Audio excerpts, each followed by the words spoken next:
Medidas de correlación de Pearson y Spearman. Nos encontramos desarrollando el análisis estadístico para el nivel investigativo relacional. Estamos relacionando variables de dos en dos.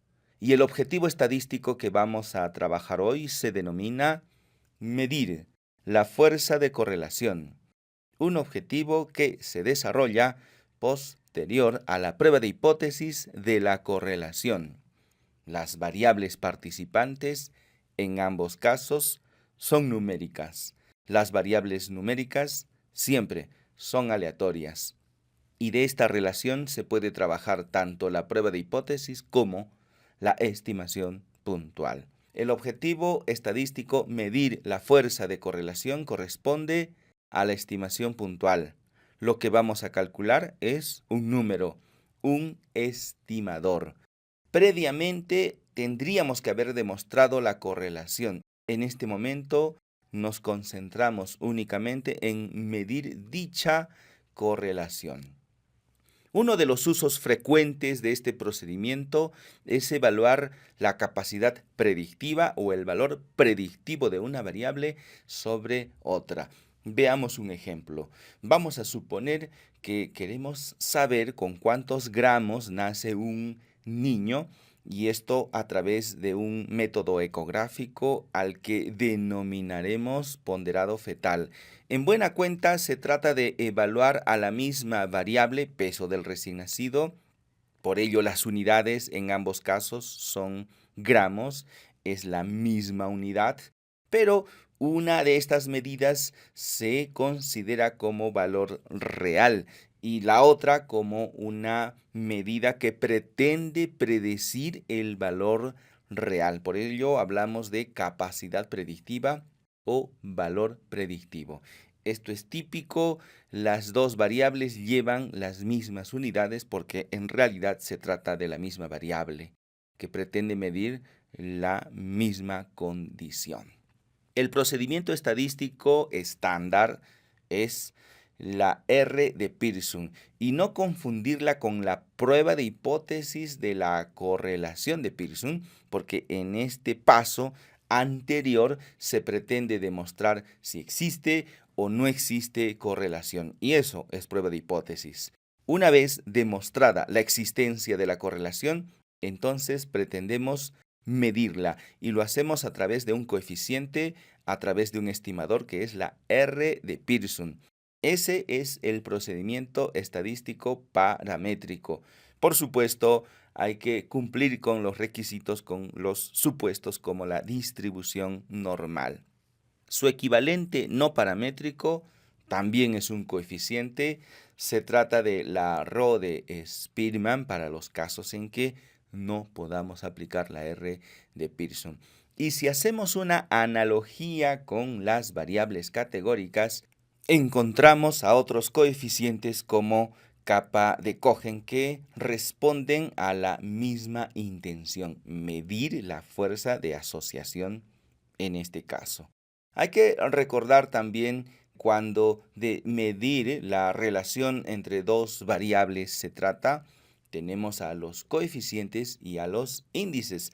La diferencia es que los coeficientes varían entre 0 y 1. Claro que lo puedes expresar en porcentaje, mientras que los índices varían entre 0 hasta el infinito, siempre son positivos. Los coeficientes pueden ser negativos, pueden ser positivos, y esto habla de las correlaciones inversas y correlaciones directas. R de Pearson y ρ de Spearman son coeficientes, van de 0 a 1, pueden ser positivos, pueden ser negativos. Y ahora nos trasladamos a nuestra hoja de trabajo donde se encuentra ya nuestro primer planteamiento. Se ha evaluado el ponderado fetal ecográfico y el peso del recién nacido en un hospital regional. Pregunta: ¿cuál es el grado de correlación existente entre el ponderado fetal y el peso del recién nacido? Aquí la palabra clave es existente porque se parte de la premisa de que existe correlación. ¿Y cómo no va a existir correlación si el ponderado fetal se realiza precisamente para intentar calcular el peso del recién nacido? Vamos a ir por partes, vamos a hallar los descriptivos para el ponderado fetal y el peso del recién nacido.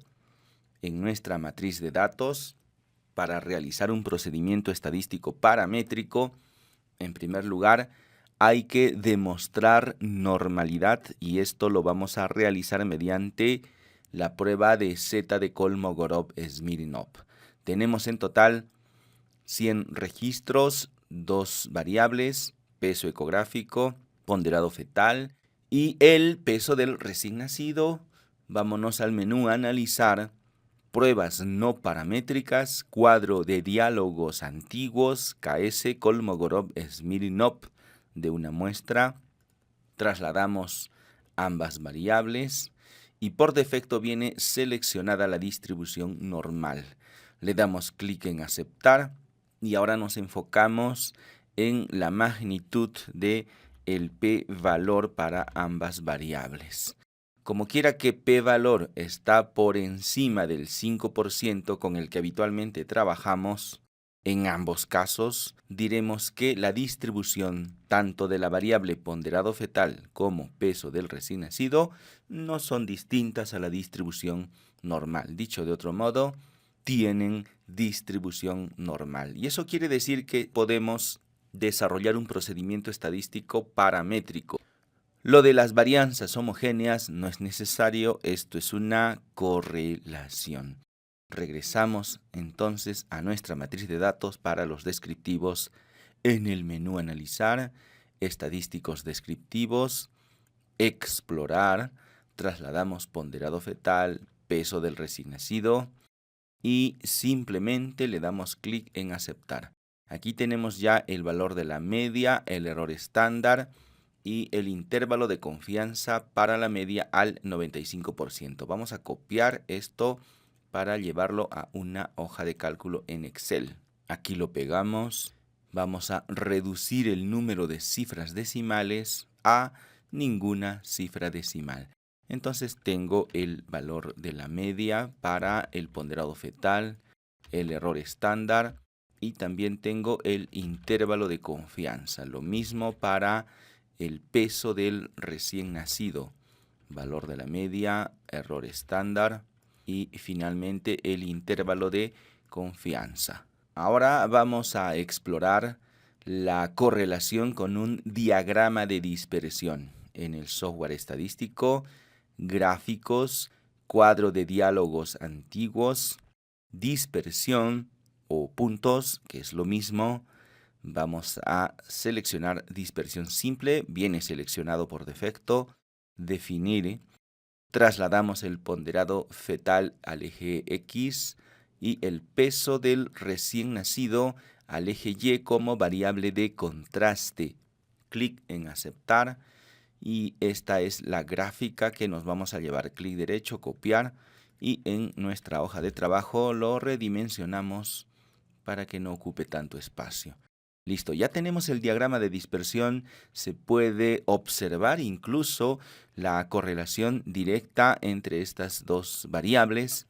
En realidad se trata de la misma variable medida mediante dos métodos. Y claramente existe correlación, no se trata de una prueba de hipótesis, sino de una medida de correlación. Y por esta razón vamos a obtener la correlación de Pearson, ya que previamente habíamos demostrado distribución normal. Vamos a ello en el software estadístico SPSS, menú Analizar, correlacionar bivariadas, porque nos encontramos en el nivel investigativo relacional. Hacemos clic, trasladamos estas dos variables. Por defecto viene seleccionada la correlación de Pearson. Por defecto también la prueba es bilateral. Vamos a dejar todo esto tal cual está para que veamos los resultados por defecto. Le damos clic en aceptar Y aquí tenemos ya la medida de correlación. De hecho, ya la podemos ir copiando para nuestra hoja de trabajo. Y la vamos a poner aquí. Adicionalmente, toda estimación puntual necesita su intervalo de confianza al 95% convencionalmente. Y este intervalo de confianza se calcula a partir del error estándar. Entonces, no es tan interesante por sí mismo el error estándar, sino que nos ayuda a calcular el intervalo de confianza. Y lo vamos a hacer con el software.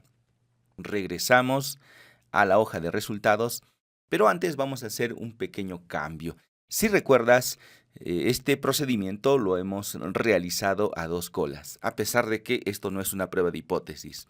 Vamos a ver cómo sería a una sola cola. En el menú Analizar, Correlacionar, Bivariadas, y por defecto dijimos que venía en bilateral. Ahora le voy a poner unilateral. Solo eso, aceptar. Y quiero que observes el valor de R, la R de Pearson, 0,822. Y cuando lo hicimos a 2 colas, 0,822. La R de Pearson como medida de correlación no cambia. Lo que cambia es el p-valor, que claro, como aquí tienes muchas cifras decimales, muchos ceros, pues no se nota, pero si tú haces doble clic puedes averiguar que cuando lo haces a una sola cola, pues es la mitad de cuando lo haces a 2 colas. Entonces, como hoy estamos evaluando la medida de correlación, no nos interesa en realidad si es una cola o 2 colas, eso no tiene nada que ver con el procedimiento del día de hoy. Así que bien lo puedes dejar por defecto y a nosotros lo único que nos interesa es la R de Pearson y luego su intervalo de confianza. Vamos a ver cómo se calcula este con el software. Regresamos a Analizar, Correlacionar, Bivariadas. Y ahora vamos a ir a simular muestreo. Hacemos clic en este lugar. Vamos a habilitar la opción de simulación de muestreo y todo lo demás lo vamos a dejar por defecto. Ya ves que el intervalo de confianza lo va a calcular al 95%. Ahora le doy clic en continuar y aceptar. Vamos en búsqueda de los datos que necesitamos. Aquí está el valor de la correlación. Y luego tenemos también el error estándar. Aquí lo tenemos, vamos a copiarlo para nuestra hoja de trabajo. Y luego el intervalo de confianza. Este es el límite inferior, el límite superior. Y vamos a decir que si bien la R de Pearson, la medida de correlación, es de 0,82, esto no es más que una estimación puntual. El verdadero valor se encontraría entre 0,74 y 0,87 con una probabilidad del 95%. Este intervalo se calcula a partir de su propio error estándar. Si la magnitud del coeficiente 0,82 es buena, excelente, o tú quieres aplicarle una etiqueta, como en muchos libros lo hacen, en realidad eso es irrelevante, porque esto no es prueba de hipótesis, no se trata de etiquetar bueno o malo, se trata de calcular un número, esto es estimación puntual, así que lo que verdaderamente importa es la magnitud de R. Y ahora, ¿qué pasaría si los datos a los que se aplica este procedimiento no tuviesen distribución normal? Entonces tendríamos que utilizar un equivalente no paramétrico y en este caso es la correlación de Spearman. Bueno, ya vimos que nuestros datos sí tienen distribución normal, pero para efectos del entrenamiento vamos a calcular la RO de Spearman. Así que nos vamos al menú a Analizar, Correlacionar, Bivariadas y en la parte inferior podemos seleccionar Spearman. Vamos a tomar solamente esta opción, retiramos Pearson y si recuerdas ya le habíamos puesto simular muestreo, así que lo dejamos tal cual. Le damos en aceptar y tenemos exactamente lo mismo, claro que es otro coeficiente, en este caso 0,793. lo vamos a copiar para nuestra hoja de trabajo. Un nuevo error estándar que también lo llevaremos a nuestros resultados y su respectivo intervalo de confianza, límite inferior, límite superior. Lo que tienes en el otro lado no es más que un espejo, así que solo basta mirar una de sus intersecciones.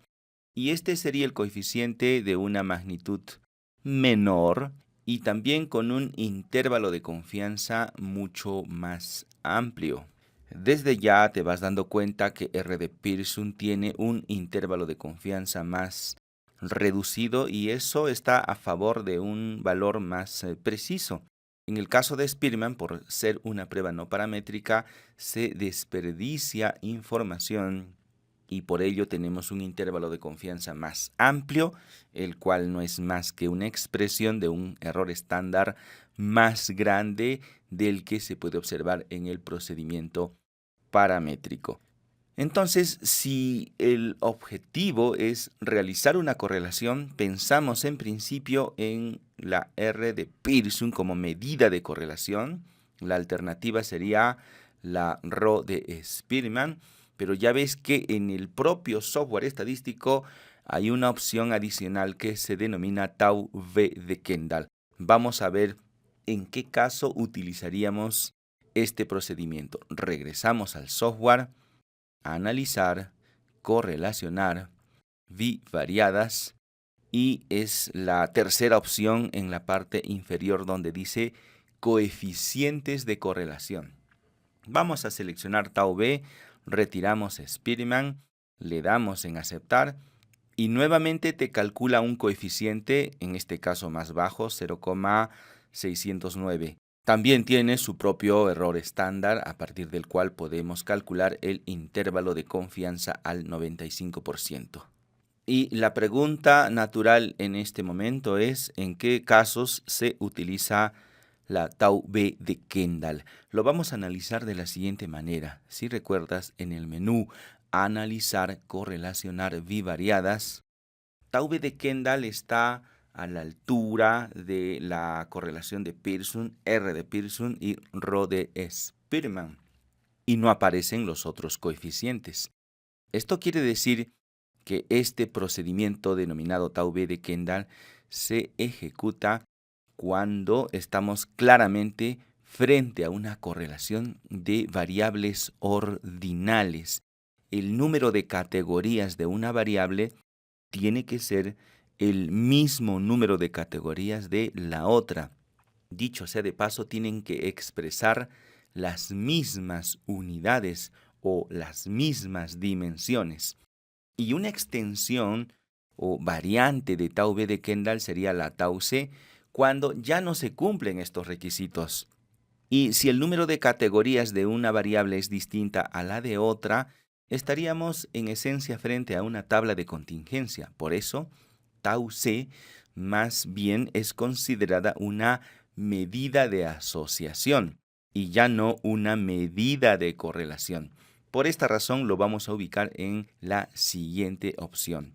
En el menú Analizar, estadísticos descriptivos, tablas de contingencia, como si estuviésemos realizando el análisis de los datos categóricos, ingresamos, trasladamos el ponderado fetal a las filas, el peso del recién nacido a las columnas, y en estadísticos encontramos a la Tau C de Kendall, la misma que no se puede calcular por la otra ruta.